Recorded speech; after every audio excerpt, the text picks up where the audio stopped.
Fabien est agriculteur depuis 2000. Chaque année, en avril, il prépare sa récolte annuelle de pommes de terre. On parle de plantation et non de semis, car ce sont les tubercules qui sont enfouis dans le sol et non des graines.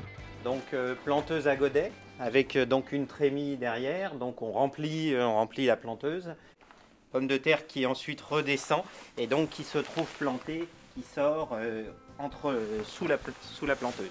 Si Fabien s'est lancé dans cette production, c'est tout simplement parce que les terres du nord de l'Aube s'y prêtent. Il faut des terres qui ne soient ni caillouteuses, ni trop pour une question de choc sur les pommes de terre, ni trop argileuses pour des questions de préparation de sol, de récolte. Une récolte qui nécessite un outillage sur mesure. Ici, le tracteur tire ce drôle d'engin à une vitesse de 2 à 5 km/h. Les bêches permettent de soulever la butte de pommes de terre. Ça soulève la butte dans sa totalité et ensuite la terre est éliminée sur le tapis. Tapis avec différentes largeurs de barreaux, ce qui permet d'éliminer mécaniquement plus de terre et éventuellement de petits cailloux. Particularité de la pomme de terre, elle nécessite beaucoup de main-d'œuvre durant les 3 semaines de récolte. Donc là, on arrive sur la plateforme de triage et au final, c'est la main qui termine le travail, comme dans le jardin. On doit éliminer donc soit des pommes de terre coupées, éventuellement des pommes de terre vertes, par des caméras.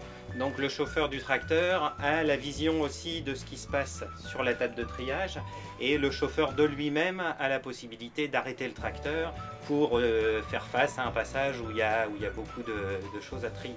Une fois récoltées, elles sont transférées dans des frigos. Ici, 1400 tonnes sont stockées à une température de 5 degrés avant les expéditions, soit à proximité par caisse et camion, soit plus loin après le conditionnement en big bag d'1 tonne. On retourne la caisse, ensuite on élimine de la terre à travers les petits rouleaux et ensuite on calibre les pommes de terre. Si certains agriculteurs réalisent des prestations de conditionnement en petit filet, la plupart du temps, les pommes de terre sont exportées dans ces big bags. Il y a beaucoup de pommes de terre qui partent vers l'Espagne, vers l'Italie, vers l'Allemagne, vers les pays alentours. On trouve des pommes de terre d'Espagne, mais pas à la même date. L'Espagne, c'est un pays chaud, plus chaud que nous.